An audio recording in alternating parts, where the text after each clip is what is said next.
Oh shit, oh shit.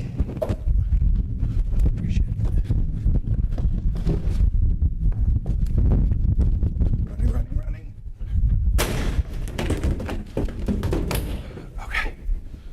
Okay. Whew. All right, safe. All my notes. I should keep them.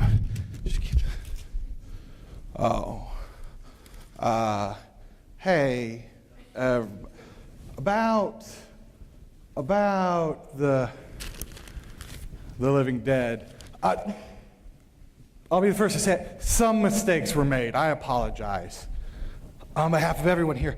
But you gotta understand, science has cared a lot about zombies since we even first observed the phenomenon.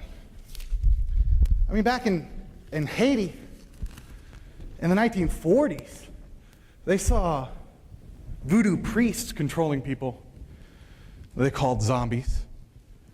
And it's fascinated scientists, the power of these Bokor, or voodoo sorcerers. We're not quite sure exactly how it works, or even if it's a real thing. We've seen them apply powders to wounds. Powders derived from blowfish toxin and datura, which is a dissociative drug. And after they bury these people, they dig themselves out in a psychotic state, like you might if you had been buried alive. But then they're at total control of the voodoo sorcerer. They do whatever he says. They have no will of their own. That's the part that no one really thinks that comes directly from the drugs. That has to do with the social pressure. Because these voodoo sorcerers, man, the sort of social rules of how they work are really powerful. They can tell people that they've been cursed, and people believe it, and they get so scared, they get so afraid of the curse and of the repercussions of it that it hurts them. Their stress response to that will actually kill them. There was a report of a woman who had eaten some fruit, and then later told that fruit was sacred, and it came from the chief's garden. And she was so convinced that she was going to be plagued by evil spirits that she was dead by the next day at noon. A powerful social power. And combine that with dissociative drugs, which are making you feel like you're not in control of your own body. And sure, yeah, you have zombies. But that's not really the stuff that we've been working on. We've been looking at microorganisms. It's amazing what one organism can do to another. I mean, there's a species of ant in South America that when a fungus infects the ant, they stop marching in their line. They don't march with the other ants anymore. They start zigzagging all drunk-like away from the rest of the ants until they reach another grove of leaves, and they bite down on the stem of one of these leaves, and they hang there all day until they die. And that night, the fungus that had infected them grows out of the ant's head, a giant stalk, which is going to release spores to infect other ants. Like normal fungus, it spreads on the wind, right? It releases spores, spreads everywhere. This fungus has adapted this cool evolutionary trick of turning an ant into a zombie to walk off from the other ants to release its spores in a new space, a new area. And I mean, that's a fungus that's doing that, right? Fungus are pretty primitive as far as things go. But even worse than that, we can talk about viruses. There's a virus that affects the caterpillars of the gypsy moth. And gypsy moths are smart, right? They don't like to be eaten by birds or anything, so they don't come out during the day. They only come out at night to eat leaves, unless they've been infected with this virus. It makes the gypsy moth climb to the very top of trees, all the way to the top. And it makes it to the top and then dies, and then liquefies. And the liquid remains of this caterpillar travel down the tree, especially when it rains, to spread that virus amongst all the other caterpillars that are around. And that's a virus, right? A virus is not even a cell. Oh, but speaking of cells, that's the king of these sort of zombifying creatures that we have, a protozoa named toxoplasm. A protozoa, single-celled organism, like an amoeba or a paramecium or any of those sort of things. But toxoplasm,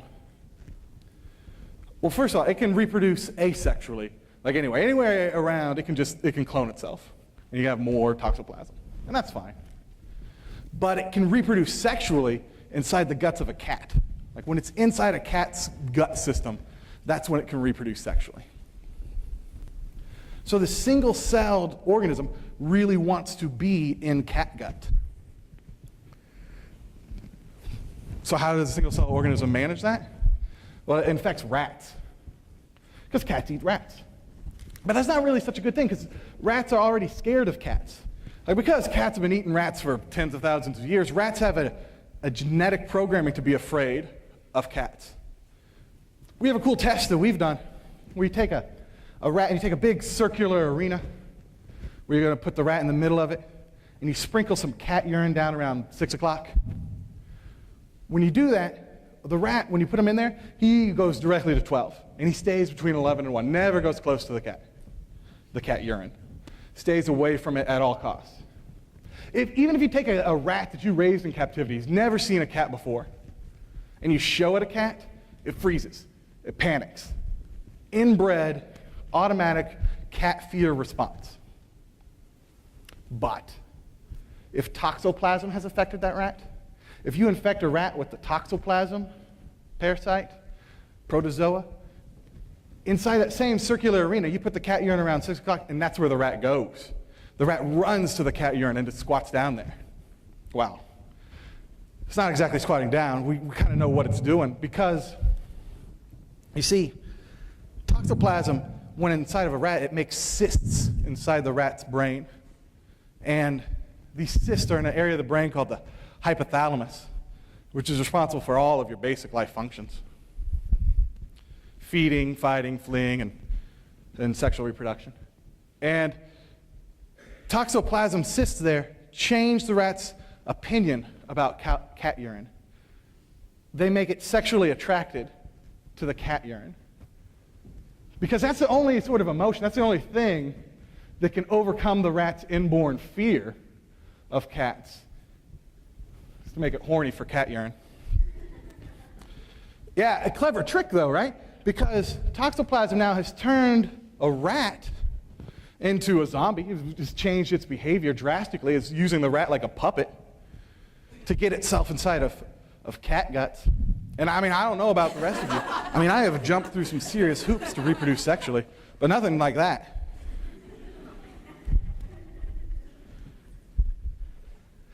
And that leaves the question, like, what does toxoplasm do to us? I mean, clearly it doesn't make us horny for cat urine. But billions of people in the world are infected with toxoplasm or have had toxoplasmosis, the condition when you have a toxoplasm infection. In fact, that's why pregnant women aren't supposed to handle cat litter. They're not supposed to scoop the litter box because cat urine ripe with toxoplasm. And so they could get infected with toxoplasmosis. And being infected with toxoplasm while you have a baby in the womb, it can cause some serious birth defects and is very problematic. But not only that, women who have already had toxoplasmosis, and if you have it, it's sort of like a really light flu. But women who have already had toxoplasmosis and have high antibodies against toxoplasm in their system have an increased likelihood of having children that develop into schizophrenics. In fact, when we look in the brains of schizophrenics, we often see a higher incidence of toxoplasm cysts. Now, keep in mind, you're going to find toxoplasm cysts in like everyone's brains. Well, billions of people's brains. Many of us have had it if you've had any exposure to cats. But I think the weirdest part, and maybe the scariest part of this, is when we look in the brains of people who have had risky jobs, like firefighters, investment bankers, jobs to carry with it a high level of risk that they have to be comfortable with, we see extraordinarily high levels of toxoplasm. And we don't know, right? Like a correlation. We were just looking at the brain sort of after the fact. But that might imply that toxoplasm makes us do risky things. And that might not be the best thing for most of us. But you can see why, if certain pharmaceutical companies, government agencies, military forces wanted a group of people who would not be averse to taking extraordinary risks for behaviors, that you might want to investigate modifying something like toxoplasm to make extraordinarily aggressive risk takers. And that kind of thing could get out of hand and out of control. So I don't think the idea of the zombie apocalypse is so far-fetched. When we already know we got things like this, single-celled organisms doing this to rats, doing viruses doing this to caterpillars, or funguses to ants. So again, I apologize for any contribution I've made to the coming end of days. But with that, I don't know, do you guys have any questions about real-life zombies? Yes, sir. Well, he's got a question. That's cool. All right, man. Little. It is. And I wrote "alive" on the back so no one would mistakenly shoot me. Did you introduce toxoplasms in, say, vaccine? Like, how do you mean? You alter, took a somewhat innocuous cell and flip it and then inject it into a mass population to create. You want to vaccinate against toxoplasm? No, but couldn't you use that to? Because it's like an amoeba. It's a single-celled organism. It's not quite like a virus, but your immune system does respond to it, and you do build up antibodies against it. So I suppose that might be possible. Is that what you're going for? Or are you trying to say that you could do the reverse effect and make people more risk averse? Well, you could manipulate the vaccine and turn things off and on. But like, to what end? What's the effect that you want? You could turn off autism or introduce autism. Oh, right. Yeah. So we're showing that even these single-celled organisms can drastically change behavior in the brain. And so you want to know, could we be more directive in the behavior that is changed? And I guess the question is, I get the answer the best I can come up with is, maybe someday. But even if that was the case, maybe that's not such a good thing to be able to do. Right? Because what if, again, what if you turn something on that shouldn't be on? Or, right, that's giving you sort of chemical control over other people, which might not be so good, right? Like, I could totally imagine the potential for some sort of problem like that, right? You make everyone in a society angry and aggressive, and it will implode on itself. You don't even have to send troops anywhere. Send a toxoplasm. Yep. So then say the zombie were real theoretically. The virus would actually be located or attack the hypothalamus instead of the prefrontal cortex? Yeah, so what I'm saying is that if we were going to get, you got to worry about your definition of zombie, like exactly what you mean, right? Because I'm not talking about the living dead, I'm talking about a drastically altered behavior of human. But effectively, that would have the same effect on our group if we just turn people into raging maniacs that are attacking everyone. Then yeah, I mean, as far as I'm concerned, that's as bad as a radiation leak causing the mass rising of the dead. But still, right? Like I'm saying that the most likely scenario for a zombie apocalypse would be something more like this. Unless there's magic, in which case then it's magic.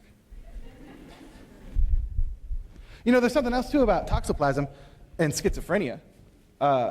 If you take some human cells and you cultivate them in a petri dish, and you infect them with toxoplasm, and then you bathe them in the antipsychotic drug haloperidol, it inhibits the toxoplasm growth. Toxoplasm stops reproducing then.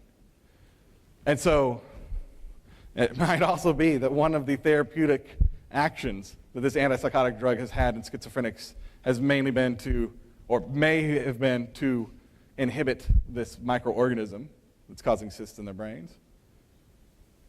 I think it's kind of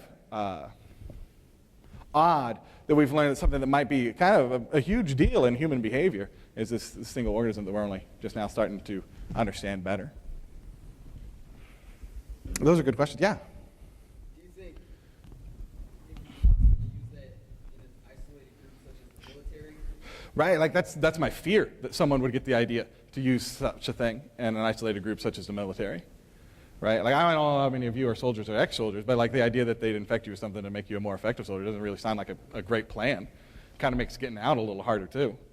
So I mean, hopefully that no one goes there with that. We're not, and of course that's all speculative. Like, we're nowhere near being able to do things with it, but who knows what could be done with such a thing, since even such simple things like viruses, fungus, protozoa can cause these specific behavioral changes in organisms. Who knows what's possible with that sort of thing? Yeah, buddy.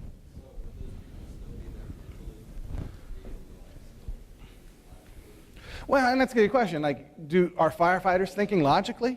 Like, I mean, I don't know. I'm sorry, that wasn't intended to sound like a slam against firefighters, but they're rushing into burning buildings. That sounds something like the exact wrong choice that I would make. But like, I'm not that kind of guy. Like, we call it heroic, and yes, it is for everybody else. But like, for them, it's putting their life in great danger. So as an individual organism, that's not the best choice. And so I wouldn't say that if they were infected with a bacteria that made people do this thing, that they would think that they had lost their free will and that they're not with it mentally or anything like that. They think they're doing, they are taking these dramatic risks and saving people. And again, I don't want to make you think that all firefighters are infected with the disease and that's why they became firefighters. That's not it at all. But I'm just saying we see this toxoplasm correlation in these populations. Guy in the back.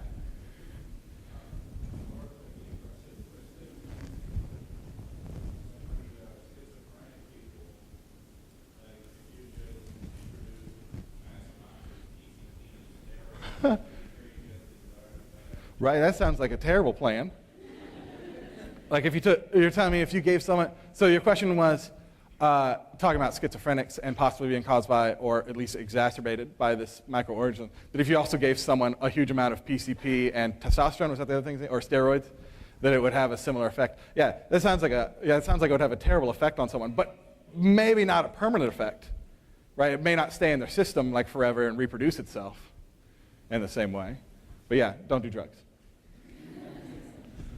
Does the toxoplasmosis always cause aggressive behavior, or are there variants of the type of behavior that makes Yeah. And so that's a great question. And the thing is, we don't know much about it yet. We only sort of know that this exists. We know that lots of people get it.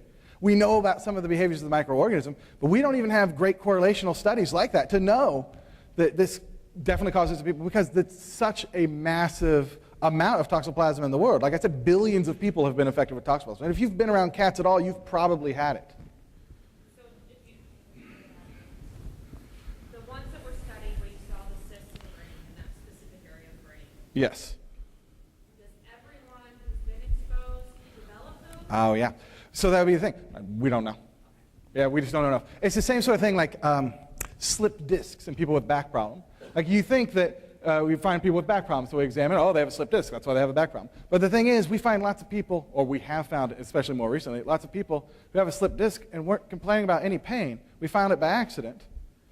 So it could be the same sort of thing. Like there could be people with huge amounts of toxoplasm cysts, but we would never know because we're not looking for anything in those people if they're also behaving normally. And like, we didn't really know much about these toxoplasm cysts in the brain at all until relatively recently, after we discovered what it does to rats. And we knew about the birth defect. And so that led us to investigate more of the parallels in humans. So maybe not a drastic change. Maybe not a drastic change in personality of individuals or anything. But with 2 billion plus infections, having even a subtle shift in the whole population's attitude, I might be driving human action in broad ways. Any other questions? All right, well, thank you guys for coming out tonight. I think Mandy is going to show a movie now called 28 Days Later, which is a little bit about when scientists maybe experiment with a virus and it goes terribly awry. So I enjoy it.